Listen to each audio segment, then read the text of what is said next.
Gus was named a top 30 under 30 learning leader at Elliot Maisie's Learning Conference in 2014.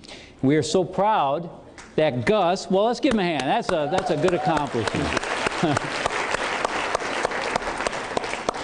We are so proud that Gus is a learning and performance specialist at the Ken Blanchard Companies. Thank you for that. He manages all internal training, leadership development, and onboarding for the organization. His main areas of expertise include leadership development, learning and training, and he's a published author on the topic of workplace bullying. He is a captain in the Army Reserves, having served in combat with the Special Forces as a military intelligence officer in Afghanistan, and currently provides economic intelligence on countries in the Middle East. Please join me in welcoming our very own Gus Jaramillo. Thanks, Dave. Your picture's right on the podium. Okay. Good. Thank you. Well, I appreciate that. I'm so excited to be here. In fact, I actually live in Rancho Bernardo, and when I first moved here, yeah, thank you. When I first moved here, I bought a condo, and I told my friend, hey, come check out my condo in Rancho Bernardo. It's awesome. He's like, you live in Rancho Bernardo? I said, yeah. He's like, you know that's a retirement community, right? I'm like, oh my gosh, are you kidding me? I had no idea. I was panicking. I'm like, the house is already in escrow. He's like, it's too late. I'm like, oh. So I should have known better, because my wife is from Sarasota, Florida, which is a retirement community. And she's like, you know what? This makes me feel right at home. And I felt like I was doing the husband thing. So she, she made me feel bad. And to make matters worse, she walked in the condo and she said, you know, Gus, I could really see us retiring here.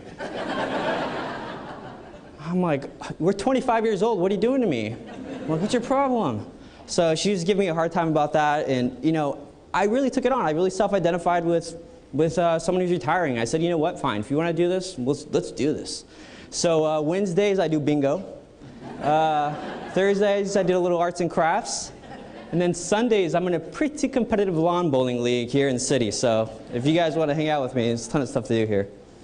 But I have made it outside Rancho Bernardo, and if you ever get a chance to go to Petco Park, one of the greatest stadiums, modern baseball stadiums. Yes, one of the greatest modern baseball stadiums. And I was there not too long ago with some friends, and have you guys ever seen the dance cam, people on the dance cam? Well, I've always been told as a guy, if you're dancing, just stay here, right? Just stay here. Don't go anywhere else. Well, this guy was all over the place, and he started doing this. I'll never forget it. He started going, woo! So we were like, every time the Padres score, and if you've ever been to a game, you know that doesn't happen very often. Every time that Padres score, we got to do that for good luck. And guess what? At the end of the game, we were doing it, and everybody was having a good time, and we were doing this. And so our team decided, you know what? It's for good luck. Every time we're going to be doing this. So they texted me the next day and said, Gus, you know what? We're at the game. It's happening. They kept texting me. They're like, we're doing it. And they ended up winning the game. So they told me, you know what, Gus? This is like the best good luck charm. I'm like, you know what? I got to use it. Next day, I went home to my wife, and I said to my wife, what's for dinner?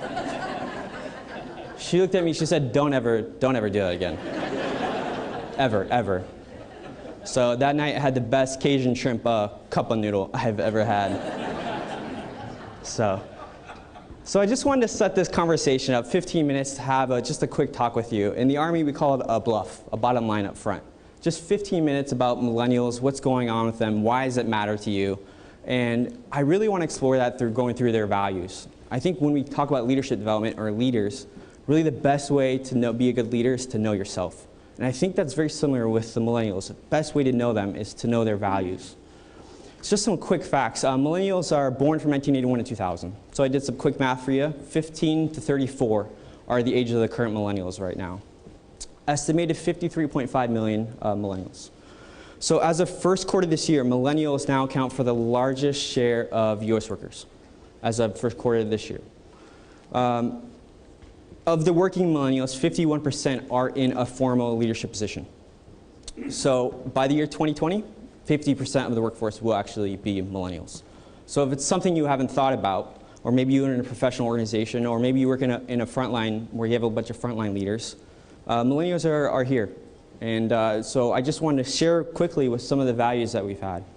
69% of 2014 graduates said that they'd rather work in a place that's a fun environment, positive environment, than make more money. That's just something that they really value. And if you think about where the millennials are coming from a college setting, it's really a transition between innocence and innovation and moving into a corporate environment. And so they really want to keep that same space. You really want to keep that fun, positive environment. The second thing, it's actually really surprising me, is social responsibility. This is really a big thing for them. One of the programs that we do at the company is called our Blanchard Ambassador Program. And we give 40 hours a year to any employee to get anything to their social responsibility cause. So it's interesting to see what wide array of things that they're interested in. It could be anything from donating time to orphanages to community projects. So we talk about learning needs to be individualized. Well, really social responsibility actually needs to be individualized too. And so that give them the time and dedicate to what they're passionate about, what they're excited about. And that's one of the things that we do at the company I'm really proud of. Thirdly, and I think this is a really important thing, there's a need for flexibility around time. If you take a look at Uber or Lyft, those aren't just transportation companies, they're time companies. They're saying at any time, we're going to give you back time. The people that work for Uber and Lyft, they work during their own time. It's not a 9 to 5, right? They work during their time. Match.com, Tinder, anybody? Dating sites? Not just a dating site, right? It's a time site. It says at any time I can date. And that's important to them. So any millennial entrepreneur right now is looking at this and it's trying to figure out how in the world can I give back time to people? How can I give back time? So that's what they really, really value. I was on WebMD the other day. Anybody familiar with WebMD? I started putting in all my stuff, you know, all my sicknesses. I called my wife in a panic and I said, you won't believe what. She's like, what is it? Is it cancer? I said, no, I'm pregnant. I'm pregnant and we gotta go now. Like, we gotta go now. And apparently I'm gonna have these things that I want. I guess we gotta get an Oreo McFlurry on the way, I'm not sure. But all these things. So she was like, okay, calm down. But one of the other things that's interesting is that when people say, anybody ever heard people say I work a 9 to 5? That's 8 hours. Maybe because I work in HR, but where's your 30-minute lunch? Like, I feel like calling their manager and be like, can you get this guy a lunch? Like, he needs to have a lunch. Like, I feel like the Oprah of lunches. Like, you get a lunch, you get a lunch, you get a lunch, you get a lunch. Look under your seats, there's a lunch. No, I was kidding.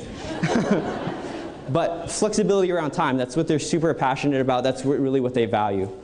And lastly, one of the interesting things that they value is this transparency and vulnerability. And it's really a theme that we've seen across, that we've talked from a lot of different authors, a lot of different speakers.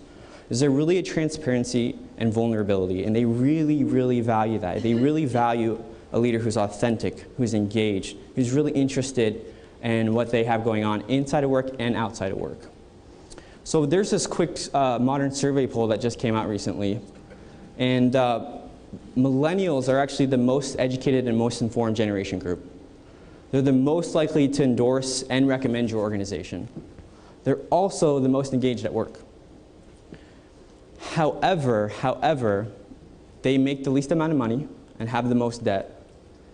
And they are also the most likely to leave your organization. So whether or not they're engaged, whether or not they're excited, whether or not they are committed to your organization, they're the most likely to leave. And so I found interesting is what is really going on here? What is really going on in the psyche of the millennial? And as I did some parallel research in the area of workplace bullying, I found something interesting. What I thought was research into workplace bullying was really a research into self-identity. And what I found is that people who self-identify as a victim of workplace bullying, whether or not they meet the criteria, impact their psychological effects. PTSD, stress, anxiety, these things are all impacted by one thing, self-identity. So as you've seen here, millennials have had a really early seat at the business table. They've been with their mother and father who've lost their job, lost their pensions, had to sell their house, had to move. So they're not really self-identifying with your organization as much as we have seen in the past. So it's interesting, this powerful concept of self-identity and how it's really impacted how the millennials view work, how they think, how they engage with their manager. It's all impacted a lot with self-identity. One of the other interesting things that I think we've done is we have artificially dichotomized our perspective on individuals' work and life. And I've noticed that as I've gone through my PhD in IO psychology, it's kind of the joke. If you're into IO psychology, you study work, right? If you're into clinical, you study life, as if they're two separate things. Millennials are saying, wait a minute, Look at our values. Our values are around flexibility with time. Our values are around transparency, authenticity. And we've done an injustice by separating people into these two artificial things, like here's your work life, here's your work, here's your life, and as if they're separate. And millennials are saying, wait a minute, let's get back to essentially what this conference is about, people-centered leadership. Let's look at an individual as a whole, holistically, not just work, not just life, having those personal conversations. And millennials are saying, that's what we're interested in, and that's what we want. You know, I'll end this session with just a quick story about my personal life. Recently, about 5 years ago, I was working as an economic intelligence analyst in the Navy, with the Navy.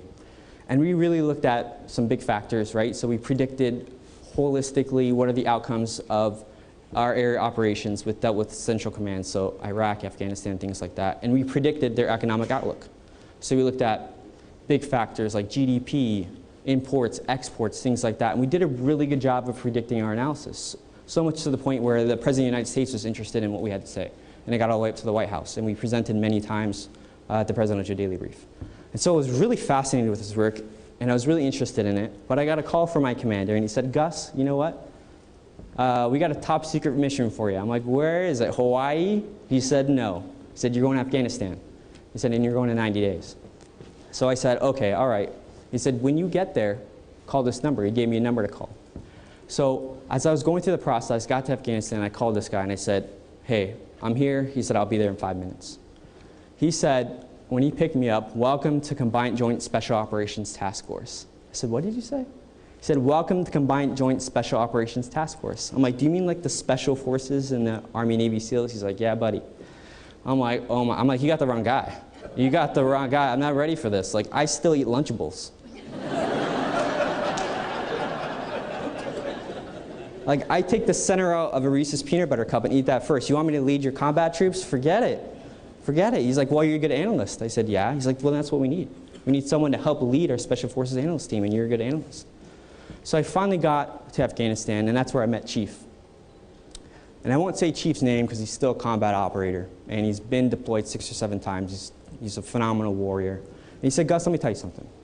He's like, you're going to be bombed, you're going to be mortared, you're going to be attacked, someone's going to try to kill you. And by the way, he was right about all those things. But he said, don't be afraid. He said, don't be afraid, don't be scared. I said, okay. Okay, Chief. But he said, secondly, and most importantly, he gave me a conditional statement. He said, if you take care of your soldiers, they will always take care of you. He said, if you take care of your soldiers, they will always take care of you. And at the end of that combat operations, we had a fantastic opportunity to be one of the best intel analyst teams in all of Afghanistan. We were awarded a Meritorious Unit Award by General David Petraeus. And I learned so much through Chief, and I learned so much through his approach. And maybe because he's seen a lot of people die in the combat, I'm not sure, but he took an approach that was people-centered. He didn't look at someone just as a soldier. He looked at him more as a father, as a husband, as a daughter, and he took a people-centered approach to it. And I think what's exciting about the people in this room is that we've all, in some form or fashion, dedicated our lives to helping people and developing them.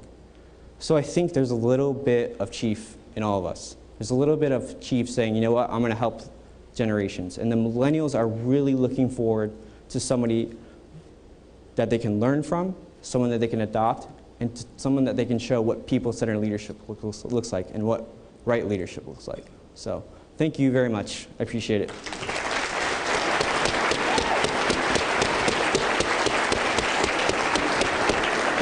Great presentation.